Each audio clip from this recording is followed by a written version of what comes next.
Professor Yunus শুধু বুইরা খাটাসি ধরে আনেন নাই, কিছু কম বয়সীও আনিছে উপদেষ্টা হিসাবে, কিন্তু পারফরমেন্স ওই একই। ধরেন এই রেজওয়ানা হাসান, ওকে আপনি কম বয়স করবেন কিনা জানি না, আমার সমবয়সী, আমার সাথে 1 বছরের ছোটো। তো ওই কী করিচ্ছে, আপনি যদি তার ফেসবুক প্রোফাইলে যান তাহলে দেখবেন সে তার কি নিয়ে গর্ব করিচ্ছে, কাজকর্ম নিয়ে। 16 একর বন উদ্ধার করেছে 4 মাসে, এটাই হইতেছে তার সবচেয়ে বড় সফলতা।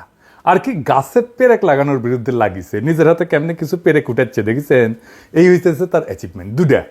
আর রেজওয়ানা প্লাস পলিথিন দিয়া গুগলে সার্চ দিলে দেখবেন খালি পলিথিন নিয়ে বাক্য যারা, ও কিছু কবার পারি না, করলেই খালি ফ্যাস ফ্যাস করে কান্দে আর আমার নামে বিচার দেয় এর ওর কাছে। পরিবেশ মন্ত্রণালয়ের দায়িত্বে যে থাকবে সে তো সারাক্ষণ দৌড়ে বেড়াবে। এই একটা মন্ত্রণালয় যা বাইরে থেকে একটা বিশাল অঙ্কের ফান্ড আর অনুদান আনতে পারে, জানেন এটা বাংলাদেশের জাতীয় বাজেটের প্রায় 7 থেকে 8% অর্থায়ন এই পরিবেশ মন্ত্রণালয় করতে পারে। ওর দম ফেলানোর টাইম পাওয়ার কথা না, সে নিজের কাজটা করে না, কিন্তু অন্য সব কাজ করে বেড়ায়। ফরেন সার্ভিস একাডেমিতে যায় সাংবাদিকদের ব্রিফ করে, যেটা ওর কাজ না। সরকারের পলিসি ইস্যুতে কথা বলে, সেমিনারে যায়, মিডিয়া যায়, শুধু নিজের কামে লবরঙ্কা। নদী উদ্ধার করতে পারবে না, দেখেন এই সময়ের মধ্যে কইছে। আবার জানাইছে তালিকা হইতেছে নদী খেকোদের। ইলিয়াস কইল যে দাদা ওই করে দেখি, সব দখলদার পলাইছিল অগাস্ট মাসে, সব ফাঁকা। ওই টাইমে নদীর খালের দখল উদ্ধার করা যেত, করে নাই। টাইমের কাজ টাইমে না করলে হবে, এখন বলে করা যাবে না উদ্ধার। যাই হোক, তারে কইছিলাম কি করা যায় সেটা কয়া দেব, কয়া দিলেও পারবে না জানি, কারণ ওর অ্যান্টেনার উপরে দিয়ে যাবে এগুলা। অনেকে কয় দাদা এত এত পরিকল্পনা দিলেন, কেউ তো শুনে না, শোনার কলে কথাও না, কেউ আসলে আর একজনের ভিশন বা পরিকল্পনা বাস্তবায়ন করতে পারে না। আমার জন্য এটা ভিশন, আমি যেটা ইমাজিন করি, কল্পনা করি, আর আরেকজনের কাছে, ওর কাছে রেজওয়ানার কাছে এটা টাস্ক বা কাজ। মানুষ নিজের ইমাজিনেশনের জন্য জীবন দিয়ে দেয়, টাস্কের জন্য দেয় না। রেজওয়ানা তো আমার চাকরি করে না, ও আমার ইমাজিনেশনকে কেন বাস্তবায়ন করবে? তাইলে কেন বলি? 2টা কারণে বলি। প্রথমে তরুণ প্রজন্মকে দেখাই দিই কাজটা আরো ভালোভাবে করা যাইতো, সে বুঝবে কাজটা কিভাবে করা যায়, তার চিন্তার দুয়ার খুলে যাবে, খুব কনভিনসিং ভাবে আমি এটা দেখাই। আর দ্বিতীয় কারণ হইতেছে যে আমার পরিকল্পনা আর out of the box idea যত বেশি মানুষ দেখবে, তত বেশি এই উপদেষ্টার যে কত বড় ভালচুন অপদার্থ সেটা বুঝতে পারবে। এবার আসেন রেজওয়ানার জন্য ক্লাসটা নেই। হ্যাঁ, আল্লাহর নামে শুরু করি। রেজওয়ানা মাথাত কাপড় দাও, নক করে বসে শুনবা, বুঝছাও। প্রফেসর একটা আইডিয়া আছে, তুমি নিশ্চয়ই জানো, 30, 3টে 0, 0, 0, 0। তার মানে 0 দারিদ্র, 0 বেকারত্ব, আর 0 নেট কার্বন এমিশন। দারিদ্র নয় বুঝলাম, বেকারত্ব বুঝলাম, কিন্তু নেট কার্বন এমিশন কি হইলো? এটা 0 হইলে কি হাতি ঘোড়া হবি? কয়লা, তেল, গ্যাস ইত্যাদি পুরাই যে বিদ্যুৎ উৎপাদন করা হয়, গাড়ি চালানো হয়, কলকারখানা চালানো হয়, আর বনভূমি ধ্বংস করা হয়, এইটা থেকে কার্বন নিঃসরণ বাড়ে।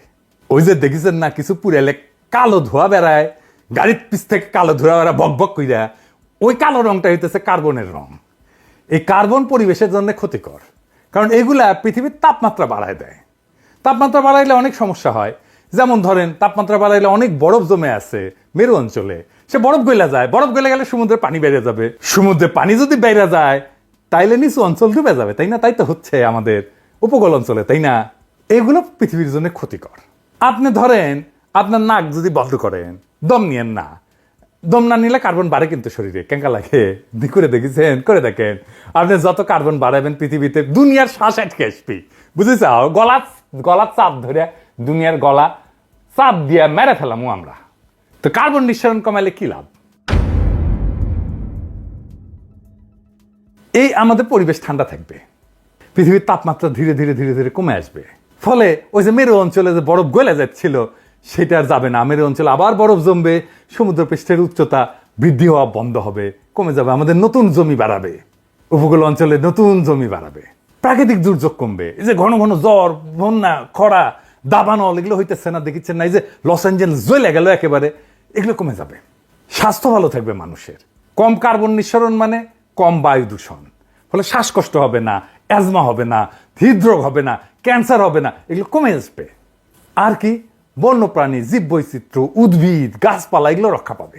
আর আমাদের যে ভবিষ্যৎ প্রজন্ম, তারা একটা বসবাসযোগ্য পৃথিবী পাবে, যেখানে বাস করে তারা শান্তিতে থাকতে পারবে। সেটা তো আমাদের কাজ, আমাদের জিন্দেগি তো গেছেই, ওদের জন্য একটা ভালো পৃথিবী আমাদের রেখে যেতে হবে, তাই না? মানে ধরেন আমরা যখন পৃথিবীতে আসিছিলাম, আমরা যেটা পৃথিবী পাইছিলাম উনকা পৃথিবী রেখে যাওয়া লাগবে তো আমাদের ভবিষ্যৎ প্রজন্মের জন্য, তাই না? এটাই তো আমাদের দায়িত্ব। তো আমাদের সব মন্ত্রণালয়ের নানা কাজের মধ্যে এই 3-0 পলিসি থাকতে পারে। কোনোটা হয়তো 1টা 0 নিয়ে কাজ করবে, কোনোটা 2টা 0 নিয়ে কাজ করবে, কিন্তু রেজওয়ানার মন্ত্রণালয়, এই পরিবেশ মন্ত্রণালয় পুরো 3টা 0 নিয়ে কাজ করতে পারে। কেমনে? এই যে কার্বন, এইটার নির্গমন, এটা কমানো এবং পরিবেশের সুরক্ষার জন্য আন্তর্জাতিক জলবায়ুর এটা ফান্ডিং আছে, সাহায্য আছে। এবং তারা কি করে? তারা কার্বন নির্গমন সম্পর্কিত অনুদান দেয়। যে কার্বন নির্গমন যদি আমি কমাইতে পারি তাহলে আমার অনুদান দেবে। তার মানে ধরো এই যে ইট ভাটা থেকে যে আগুন বেরোচ্ছে, কালো ধোঁয়া বেরোচ্ছে, তারপরে গাড়ির থেকে যে কালো ধোঁয়া বেরোচ্ছে না, ওইটা যদি আমি বন্ধ করতে পারি তাহলে গেলে আমাকে টাকা দিবি ওরা, বুঝছাও? এই কাজের টাকা পাওয়া যায়। তো কে কে দেয় টাকা? এইটার নাম আছে, একটা বিরাট খটোমটো ইংরেজি নাম আছে, আমি বাংলাত করছি আর কি। বৈশ্বিক জলবায়ু অর্থায়ন বলে। উন্নত দেশগুলো, আমার এটি প্যারিসে আমি যেটি থাকি না, এটি এসে এটা চুক্তি করেছিল প্রত্যেক বছর 100 বিলিয়ন অনুদান এবং সহজ শর্তে ঋণ দিবে। 100 বিলিয়ন ডলার। বিশ্বব্যাংক কত দেয় জানেন? 30 বিলিয়ন ডলার দেয় বছরে।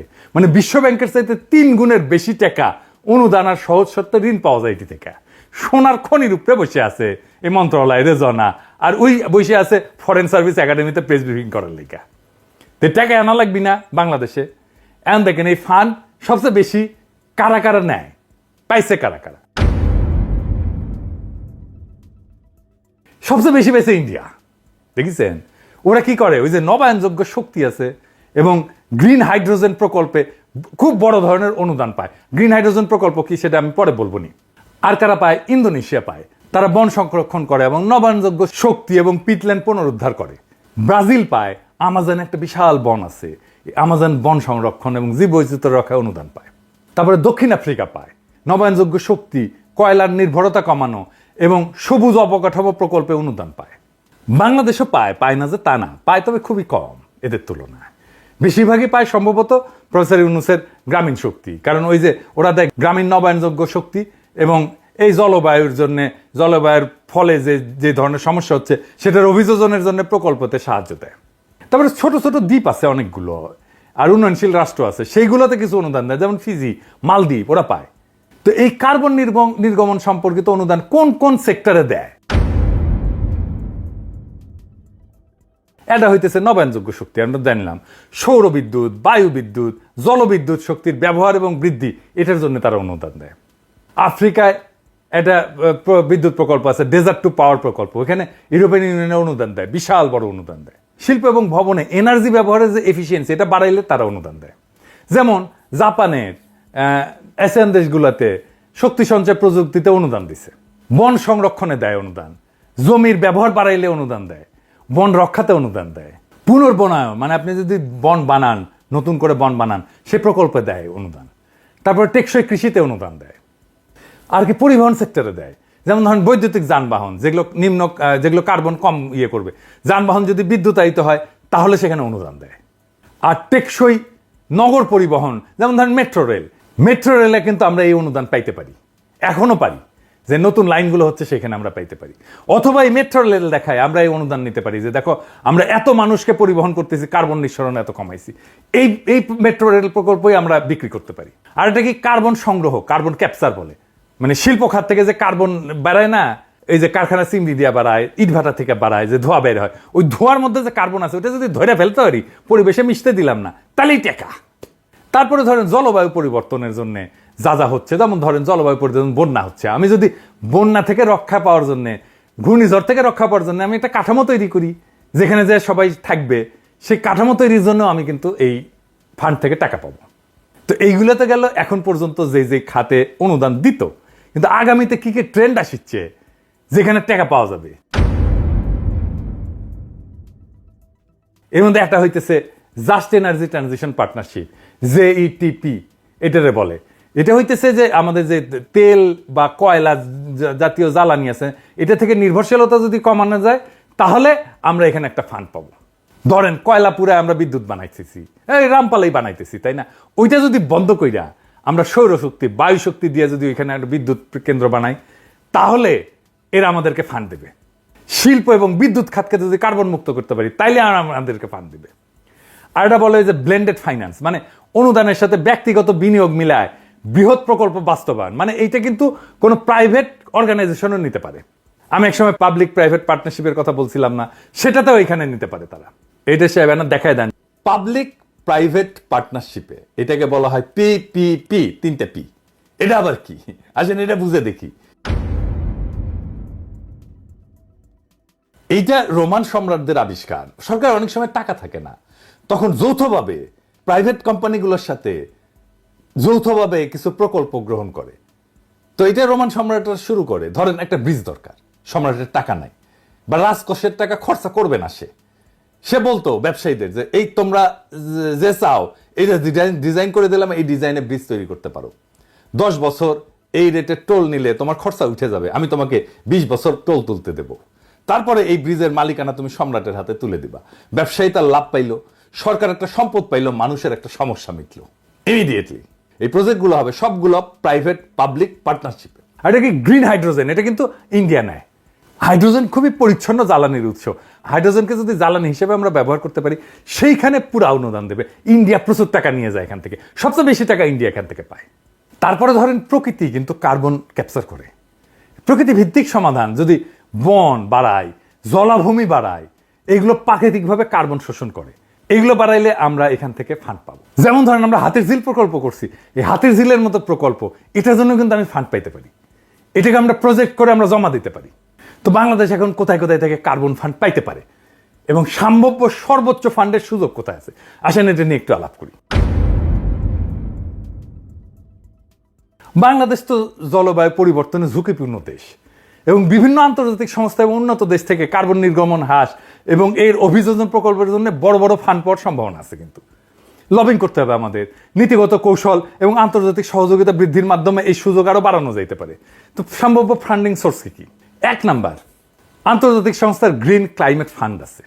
এখান থেকে কিন্তু জিসিএফ থেকে কিন্তু বাংলাদেশ ইতিমধ্যেই সাহায্য পায়, টাকা পয়সা পাইছে। বড় প্রকল্প নিলে, লবিং করলে প্রায় $1 বিলিয়ন পর্যন্ত ফান্ড পাওয়া সম্ভব এখানে। তো প্রজেক্ট কোথায় করা যায়? যেমন ধরেন উপকূলীয় সুরক্ষার জন্য প্রজেক্ট করা যায়, নদী ভাঙন রোধ জন্য প্রজেক্ট করা যায়, গ্রামীণ নবায়নযোগ্য শক্তি প্রকল্পে বড় প্রস্তাব দেওয়া যায়। এখন ছোট প্রস্তাব দিচ্ছে, কিন্তু বড় প্রস্তাব দেওয়া যায় সেখানে। আরেকটা কি, গ্লোবাল এনভায়রনমেন্ট ফ্যাসিলিটি, জিএফ প্রকল্পগুলোর মাধ্যমে বন সংরক্ষণ, বায়োডাইভার্সিটি, মানে প্রচুর পরিমাণে প্রাণী থাকবে, গাছপালা থাকবে নানা ধরনের, এবং কৃষি নির্ভর কার্বন সঞ্চয় প্রকল্পে ফান্ড পাওয়া যায়। এখান থেকে 300 থেকে 500 মিলিয়ন পর্যন্ত ফান্ড পাওয়া যেতে পারে ডলার। বিশ্ব ব্যাংক দেয়, ওয়ার্ল্ড ব্যাংক দেয়, নবায়নযোগ্য শক্তিতে দেয়, স্মার্ট গ্রিডে দেয়, জলবায়ু অভিযোজন প্রকল্পে দেয়। এনে বিশ্ব ব্যাংকের সাথে যদি আমরা এটা নিয়ে আলাপ আলোচনা করি, দেখবেন এখান থেকে একটা বড় ফান্ড পাওয়া সম্ভব। 500 থেকে 800 মিলিয়ন ডলার এখান থেকে আপোষে পাওয়া সম্ভব। ADB, Asian development bank fund দেয়। ওই একই জলবায়ু অভিযোজনে ফান্ড দেয়, নবায়নযোগ্য শক্তিতে ফান্ড দেয়, অবকাঠামো উন্নয়নের জন্য বড় ফান্ড দেয়, যেটা সাস্টেনেবল ডেভেলপমেন্টের জন্য কাজ করবে। আমরা বৃহৎ অবকাঠামো প্রকল্প তৈরির প্রস্তাব দিতে পারি এবং যেখানে কার্বন নিঃসরণ কমবে। $500 মিলিয়ন পাওয়া কোনো ব্যাপারই না এখান থেকে।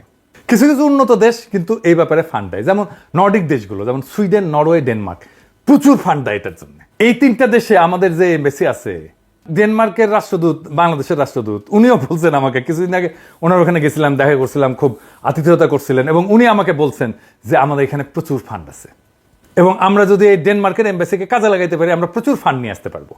বাংলাদেশের উপকূলীয় এলাকায় প্রাকৃতিক সম্পদ সংরক্ষণ এবং স্থানীয় মানুষের জীবিকা উন্নয়নের জন্য এই নর্ডিক দেশগুলো অনুদান বাড়াইতে পারে। আর ধরেন $300-400 মিলিয়ন তো পাওয়া সম্ভব এখানে। ইউরোপিয়ান ইউনিয়ন তারা ফান্ড দেয়। ইউরোপিয়ান ইউনিয়নের গ্রিন বিল প্রোগ্রাম আছে, এর আওতায় নবায়নযোগ্য শক্তি এবং কার্বন নির্গমন হ্রাস প্রকল্পে ফান্ড পাওয়া সম্ভব। $1 বিলিয়নের বেশি ফান্ড পাওয়া সম্ভব এখান থেকে। জাপান দেয় এখানে ফান্ড, এখানে এনার্জি এফিসিয়েন্সি বাড়ানোর জন্য তারা ফান্ড দেয়। গ্রামীণ অবকাঠামো এবং টেকসই কৃষি প্রকল্পে এরা ফান্ড দেয়। এখান থেকে $400-500 মিলিয়ন পাওয়া যেতে পারে। এটা ছাড়াও এগুলো তো গেল সরকার ফান্ড, এটা ছাড়াও বেসরকারি খাত এবং ফাউন্ডেশনও ফান্ড দেয়। কিন্তু Bill and Melinda Gates foundation ওরা ফান্ড দেয়, জলবায়ু অভিযোজনের জন্য দেয়, কৃষি খাতে কার্বন নির্গমন হ্রাস প্রকল্পে অর্থায়ন করে এরা। এখান থেকে খুব যে বেশি পাওয়া যাবে তা না, কিন্তু $50 থেকে $100 মিলিয়ন পাওয়া যায়, এটাই কত, তো তাই না? কে দেয় এত টাকা? তারপরে রকফেলার ফাউন্ডেশন ওরাও দেয়, এই নবায়নযোগ্য শক্তিতে দেয়। এরা বিল মেলিন্ডা গেটস ফাউন্ডেশন থেকে একটু বেশি দেয়, বা ধরেন $200 মিলিয়ন তো এখান থেকে পাওয়া সম্ভব। তাই এই ফান্ড পাওয়ার জন্য আপনি কি করবেন? প্রথম কাজ হচ্ছে জলবায়ু পরিবর্তনের ঝুঁকিপূর্ণ দেশ হিসেবে বাংলাদেশকে তুলে ধরতে হবে। বাংলাদেশ জলবায়ু পরিবর্তনের সবচেয়ে ক্ষতিগ্রস্ত দেশগুলোর তালিকায় আছে। এইটা আমাদের জন্য একটা সবচেয়ে বড় পয়েন্ট। লাগবে যে বড় ফান্ড না পেলে বাংলাদেশের অর্থনৈতিক এবং পরিবেশগত স্থিতিশীলতা হুমকির মুখে পড়বে। এটা ছাড়া আঞ্চলিক এবং বহুপাক্ষিক লবিং করতে হবে। G77 আছে, চায়না আছে, SIDS আছে, আবার এই LDC একটা ব্লক আছে, এদের সাথে একত্র হয়ে উন্নত দেশগুলোর কাছে চাপ সৃষ্টি করতে হবে এবং বড় বড় এবং বহুমুখী প্রকল্প প্রস্তাব তৈরি করতে হবে। যেমন ধরেন আমি বললাম আগেই, নবায়নযোগ্য শক্তি, উপকূলীয় সুরক্ষা, গ্রামীণ উন্নয়ন প্রকল্প, বড় আকারের প্রস্তাব, তো ছোট ছোট না। গ্রামীণ ব্যাংক যেগুলো করে বা প্রফেসর ইউনূস যেগুলো করে ছোট প্রস্তাব, বড় প্রস্তাব তৈরি করতে হবে। প্রফেসর ইউনূসের এই ক্ষেত্রে অভিজ্ঞতা আছে, উনি বলে দিতে পারবেন কি কি ক্ষেত্রে প্রস্তাব তৈরি করা যায়। $2 থেকে $3 বিলিয়ন আমরা এখান থেকে আনতে পারি। জলবায়ুর অভিযোজন এবং স্থায়িত্বের উদ্ভাবন, যেমন ধরেন স্থানীয় উদ্ভাবন, যেমন solar home system, biogas plant, smart grid, এই সমস্ত প্রকল্পে আমরা প্রচুর ফান্ড পেতে পারি। তো আমরা যদি লবিং টবিং করতে পারি, বড় প্রকল্প বাস্তবায়ন করতে পারি, তাহলে ধরেন আমরা যদি 5 বছরের একটা পরিকল্পনা নিই, তাহলে $6 থেকে $7 বিলিয়ন ফান্ড আমরা পাইতে পারি। কোথায় কোথায় থেকে? যেমন ধরেন GCSF থেকে 1 থেকে 2 বিলিয়ন, ইউরোপিয়ান ইউনিয়ন থেকে 1 বিলিয়ন, বিশ্বব্যাংক থেকে 2 থেকে 3 বিলিয়ন, অন্যান্য দেশ এবং ফাউন্ডেশন থেকে 1 থেকে 2 বিলিয়ন। কত হয় দেখেন তো। এই বাংলাদেশের পরিবেশ মন্ত্রণালয় এবং সংশ্লিষ্ট প্রতিষ্ঠানগুলোর সামনে আছে একটা সুবর্ণ সুযোগ। বৈশ্বিক যে কার্বন অর্থায়ন, এটা একটা বিশাল খাত, এখানে কোটি কোটি ডলার পাওয়া সম্ভব। আমাদের দরকার একটা স্পষ্ট পরিকল্পনা, আক্রমণাত্মক লবিং এবং দক্ষ ব্যবস্থাপনা। দক্ষিণ Africa, Indonesia, Brazil, Bharat billion billion ডলারের অনুদান এবং সহজ শর্তে ঋণ পাচ্ছে, তাহলে আমরা কেন পিছায় থাকবো? এখন তো আর আমরা পারবো না, সময়ের অভাব, এই ব্যর্থতার সুর তোলার সুযোগ নাই। আমাদের দরকার কার্যকর নেতৃত্ব, বাস্তবসম্মত পরিকল্পনা এবং বৈশ্বিক সহযোগিতা। যদি সঠিক উদ্যোগ নেওয়া যায়, তাহলে আগামী 5 বছরে বাংলাদেশ কমপক্ষে 6 থেকে 8 বিলিয়ন কার্বন ফান্ড পাইতে পারে, যা আমাদের পরিবেশ রক্ষা, নবায়নযোগ্য শক্তির ভবিষ্যৎ গড়ে তুলতে সহায়ক হবে। এখন সময় কাজ করার, এখন সময় সিদ্ধান্ত নেওয়ার। নয়তো আমরা শুধুই সম্ভাবনার গল্প শুনে যাব, বাস্তবে কিছুই বদলাবে না। এগিয়ে যাওয়ার দায়িত্ব আমাদের নিজেদের। রেজওয়ানা কাজ করেন। বিটিভিতে একটা বিখ্যাত নাটক ছিল, নাম ছিল পারলে না রুমকি। আমরা তখন হয়তো স্কুলে পড়ি বা ইন্টারমিডিয়েটে পড়ি। আফজাল হোসেনের লেখা। আফজাল আর সুবর্ণা অভিনয় করেছিল। তো তাদের ক্যারিয়ারেও সম্ভবত এটা সেরা প্রোডাকশন ছিল। পরে আফজাল এই পারলে না রুমকিকে একটা উপন্যাস হিসেবে আনে। তো রেজওয়ানা, আমরা কি একদিন বলবো পারলে না রেজওয়ানা? রাগ কইরা হইলেও এনা পায়রা দেখাও, হুদাই মহড়া দিয়ে লাভ আছে। পায়রা দেখাইতে পারো, কি করলে পারা যাবে সেটা দেখাইলাম, তাই না? কামডা কইরা মহড়া নাও, এমনি হুদাই মহড়া নিয়ে লাভ আছে। তখন না আমরা কমুনি যে তুই পারু, তুই লাড়ু, তোর নানির নাম জোহরা, তাই তোর এত মহড়া।